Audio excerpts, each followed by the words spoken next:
Yesterday on Right to Real Love Radio, Reloaded. I'm just going through the motions. I'm doing what you want me to do. Yep, I'm having these conversations with you on the phone. Yep, we going out. Yep, I'm doing all of those things that I'm supposed to be doing as a good boyfriend or a good friend or whatever the situation may be. But, you know, mentally, I'm somewhere else. I was so arrogant back then. I told this one girl, I was like, I just don't want to leave you because I know I'm the best thing that's ever happened to you. And I was so arrogant because I was definitely not the best thing that ever happened to anybody. But I was a coward back then, brother. When a man comes and a man says, look, I just want to get sex out of this, I don't want anything else. All he's saying is, I really see you for what you are. And that is just somebody who can help me get off. Now, let's get back into the discussion. Man, that hollow man, that is a great interpretation of the man. I believe so, being that he's hollow, meaning that he's empty on the inside, that he's empty of the words, but he's very present on the outside. His actions are showing something. You just have to be really in tune with this man so you know exactly what he's saying. I agree. And that's that's where having spiritual discernment really comes into play, because being able to discern when not only someone's actions and someone's communication or someone's mood changes, but when the spirit of a person changes. I feel like when you're truly in tune with the Holy Spirit, you have that discernment of, something ain't right. You know how we can be talking to somebody and they don't even have to say nothing. They can be looking like everything is perfect, but you just sense something, either, in what some people would say their aura or their vibe. Well, I truly believe it's just their spirit that you're sensing. It's something that's not right. And when you have that spiritual discernment, it sticks out to you. And that's that red flag that I feel like you were just talking about. Yeah. That is the biggest determination in order for you to know something's not right in this relationship. So, and then there are smaller red flags, like, this man, every time he goes somewhere, he has his phone with him. Yep. It's like he can't sit his phone down the counter for 5 minutes without going over and picking it up or something like that. It's like, it seems like he's trying to cover all of his tracks. Mm-hmm. And when a man seems like he's trying to cover all of his tracks, it's not necessarily time for a woman to be Columbo, but it is time to ask questions. And it is time to address things. The only issue that comes along with that is when a woman comes along and says, I'm beginning to see these things happening in my relationship. Cornelius, I see these red flags in my relationship right now. I need to confront this man. The problem is that when you get ready to confront a man, many times they'll go on the defensive. Mm-hmm. Immediately. One of the things that my wife used to do when we first got married, I'd tell her, babe, never do that. She'd come to me and she'd say, we need to talk. Immediately that puts me on the defensive because now it makes me think I now have to be on the defense because I have done something wrong, but I don't know what I did wrong. Because it puts you at an upper hand because now it makes it seem like you know information about me that I don't know that you know. So it's like, my wife, she'll get, when she wants to talk about something, she'll ask questions. Hey, babe, so what about this? And what about this? And she always looks at me, she says, babe, because you always tell on yourself. If I get you talking about something, you'll always just talk about it and you'll just tell on yourself. But the woman, she has to be very cautious on how she approaches that situation. Because I've seen many situations where a woman has went to confront a man about the red flags, and what she did was she unleashed the lion. Mm-hmm. And he came on the defensive really quick, and then everything that he ever had bottled up, that he ever wanted to say to her that he suppressed, it all came out in anger. Wow. And now she's hurt, she's broken, she's beaten, she can't believe that he would say these things to her. And then now he looks at that as, that's my open door. I'm gone. Mm-hmm. And you did this. You brought this. If you would have just left it alone, but now you wanted to snoop into my business, and now you wanted to, and now it becomes the big problem. Mm-hmm. Mm-hmm. And when you were talking about that term, we need to talk, I mean, it's the equivalent of a boxing announcer just screaming out round one, because I mean it's just like, yo, let's go, got the hands up, I'm ready. Yeah, yeah, big And time. that is just so true. And I think this has been an amazing discussion thus far. And we've talked about a lot of the things that men deal with, a lot of the difficulties, a lot of the things that lead up to a man just walking away.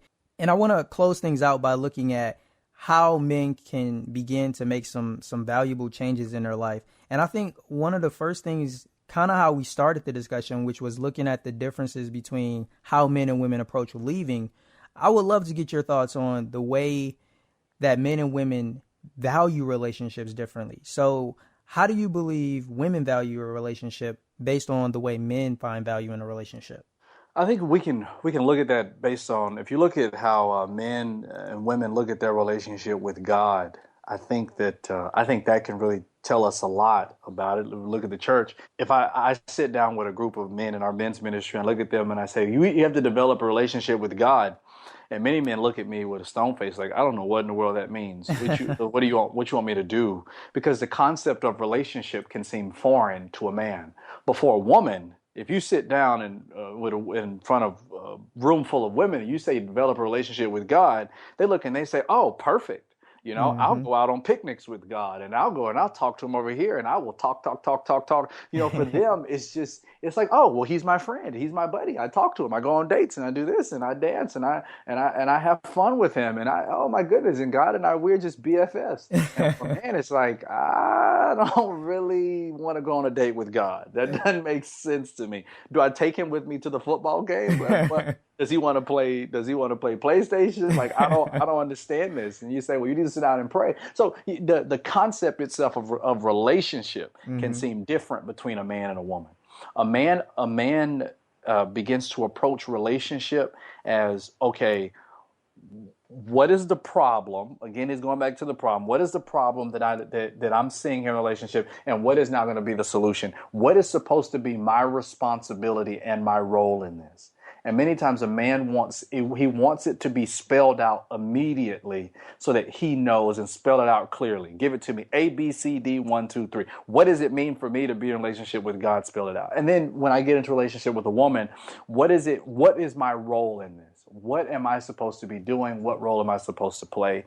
And for a woman, it's like, well, I just want to get into a relationship, and I want to talk, and I want to figure it out together, and I want to grow together, and I want to learn together. And it's just the man and a woman, they're butting heads, because one is just, oh, it's just a free bird. It's just a free bird. It is the what is that called? It's the plane concept. It's like, for a woman, she's in this plane and she's just hovering over and over the runway, hovering over and over the runway. She talks, well, hovering. And then the man is just like, zoom, he just like, land the plane, honey. Just land it. So, for a man and woman, the approach of relationship can seem different. And for many men, it is absolutely foreign to be in a relationship, to understand what it means to be in a relationship. And since many men don't know what it means to be in a relationship and know what it means to be married, they go by their own terms, which can be dangerous. And I'll say this real quick, but as boys, many men are attracted to sports. We're attracted to competition. Mm-hmm. And when we are trained as children in competition, in sports, when we are trained in those things, we begin to govern our lives around the way in which we were brought up. So you look at a man and you'll say, or a man, he'll talk, and he's talking about he has all these different women. And you're wondering, like, well, why in the world would he do something like that? Not only is he animalistic in nature, but he's also different in the sense that he is learning and he's beginning to live based on how he was taught in the game. So now he begins to base his life on points. The number of women he has amounts to the number of points he can score. The little black book is, I have 49 women in my black book. That's telling me how many points I scored when I went to the club. I'm scoring these points, and now each time I have sex with one of them, it's a touchdown. I just scored a 3-pointer. I scored the final shot. And a lot of times for men look at marriage as the end of the game. The game is now, Retirement. it's retirement. Now I'm retired. Men don't want to retire. I'm not old enough to retire, man. I'm having fun, bro. This is enjoyable. I got more points to score. I'm trying to win the game. And they don't realize that in a relationship, winning the game is marriage. Winning the game is monogamy. Winning the game is purity. Winning the game is righteousness. And so many men are living their lives based on how they were raised up in competition. Wow, that is powerful, Cornelius. I appreciate you for sharing that. And I feel like that's an analogy that both men and women can walk away like, I get that. I totally get that. I really hope that you are enjoying this discussion so far, and there is so much more that we're going to dive into, and we're going to get right back to it shortly. But first, I want to let you know about the Real Love community. I don't know if you are aware of this, but this isn't just a podcast. Real Love is a community of amazing people where we share insights, we discuss hot topics, and have a great time just making our lives better just through our communion, our fellowship. And if you are not a part of the Real Love community, I will ask you right now to become a part of it. We even have a Real Love community Facebook group. So if you use Facebook, shout out to you. You should join the group. All you got to do is go to righttoreallove.com/FBG. Those are initials for Facebook group. You got an FBG? I know, that's clever, right? But yo, it's time to get back into the discussion. So let's do it. So to close things out, my final question for you is, after we talked about everything that we've talked about, how can a man hold himself accountable and properly handle leaving a relationship? I don't feel like there's anything wrong with leaving a relationship, but how can a man properly handle that? I want to answer this two ways. Okay. First way, if a man is married, I'm going to encourage him. In the book of Malachi, the Bible, it states, God says through His prophet, God speaks and He says, "I hate divorce." Yes. Divorce is never something that my wife and I we will ever support. It destroys marriages. It destroys communities. It destroys families. I do believe that you can work your way out of it. I've seen situations where, a man cheated on a woman, a husband cheated on his wife multiple times. The wife forgave, and many people said she was crazy. You're crazy for forgiving this man, but he sought counseling, he sought real help, and now their marriage is stronger than ever. And it's like, I've seen situations, I've seen domestic violence where our alcoholism, where this man or this woman, they sought counseling, they got guidance, and now their marriages are stronger than ever. So I've seen it happen before where you can work it out. So if you're in that situation, you're married and you're trying to figure out how do you get out of there, I would say to you, seek help, seek counseling. Seek a mediator who can sit down and who can help you to diagnose the problems. Many times, the issue is not them as much as it is you. If you look throughout the Bible, the mirror is always placed back on self when it comes to fixing those things. Do not associate yourselves with other believers. Husbands, love your wives as unto love your wives as yourself. It's the mirror is always placed back to say, I need to judge myself before I now begin to judge other people. So if you're in that situation, you're married, I would say you need to seek counseling, seek a mediator. But then if you're on the other side of that and you're courting, you're dating, whatever it is that you're doing, and you're saying, I need to get out of this relationship, something's just not right, I would say have that conversation and be mature adults. Be adults. Be an adult. Don't be children about it. Don't argue about it. It's just, this is what I see in this relationship. I don't see it going anywhere. I'm not really emotionally invested in this relationship. And I believe that for the both of us, for the benefit of the both of us, it's time for us to leave. We have to. And if that's the case, then I'm going to also encourage for the man and the woman to cease all manner of communication. The reason being is because, like I said earlier, love is not something that you fall into, it's something that you grow in. And you will never kill a fire by continuing to feed it. So if you're going to end the relationship, you need to cut off communication. I've seen situations say, well, we're still friends and we're still kicking it. And then 2 weeks later, they're both in my office like, Cornelius, we had sex again. It's like, of course you guys did. Because there was something there. There was a spark, a flame, intimacy there in the beginning. That's why you're in a relationship. And now, you're not in a relationship anymore. And you're still keeping the flame alive. So you cut off communication. And that gives you time to really begin to focus on yourself, so that you won't be polluted and intoxicated by lust, intoxicated by temptation, and intoxicated by communication.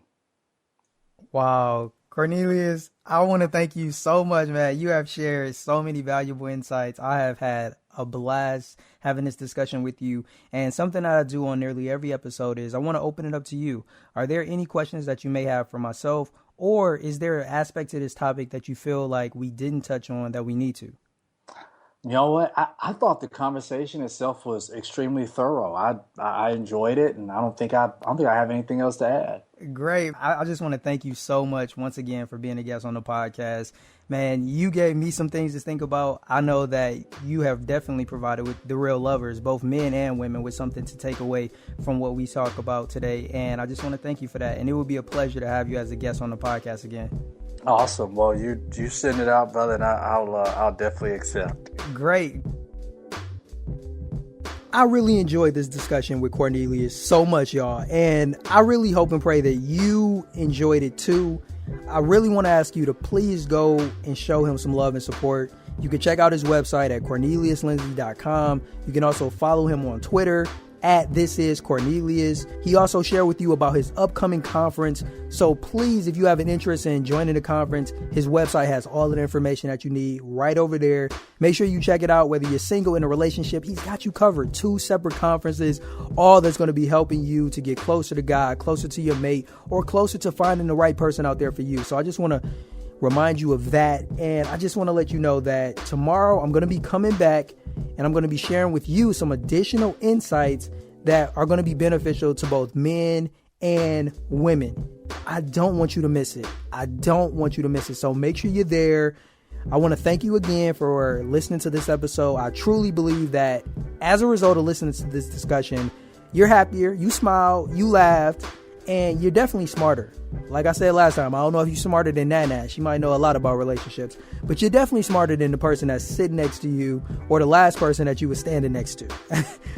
You definitely know more about relationships than them now. And I think that's a good thing. That's a really good thing. And if you enjoyed this discussion, do me one. You know what I mean. When I say do me one, I need you to do me one, okay? Just do me one. I need you to share this like crazy. Don't let up, man. Don't let up. Let people hear you talk about Right to Real Love Radio till they get to the point where like, all right, man, I'm going to go listen to it, man. You keep talking about it. I'm going to listen to it. And if you one of those people, big ups to you, man. I appreciate you finally pressing play. And guess what? You probably a lifetime listener from here on out, because who doesn't want to be happier and smarter? I mean, I don't know nobody. If there's somebody out here that don't want to be happier and smarter, man, point them in my direction. Let me holler at them for a minute, man. Let them know the benefits of being a happier and smarter person every single day of the week. Real lovers, I love y'all. And I just want to thank you for your continued support. I'm going to get at y'all. Until next time, stay blessed, live, and love life. Thank God for another podcast, y'all. Deuces!